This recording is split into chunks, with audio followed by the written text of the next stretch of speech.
نيجي بقى للكاميرات.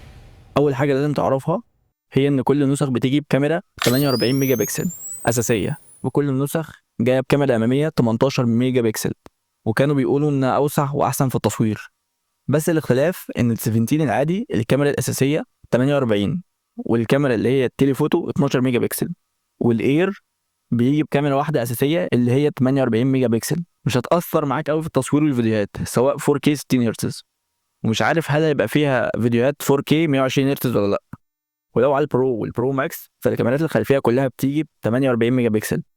وطبعا مش هتكلم عن جوده الصور هتبقى عامله ازاي بسبب المعالج الجديد، بس الفكره كلها في الزوم اللي بقى لحد 8 اكس.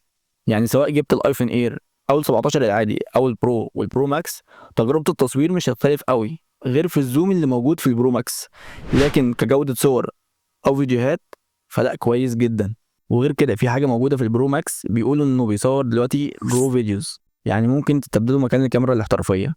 وطبعا ما ننساش البروريز، لو بتصور فيديو فهو بقى يقعد معاك فتره كبيره، يعني هما زي ما قالوا ممكن تستبدله مكان الكاميرا الاحترافيه.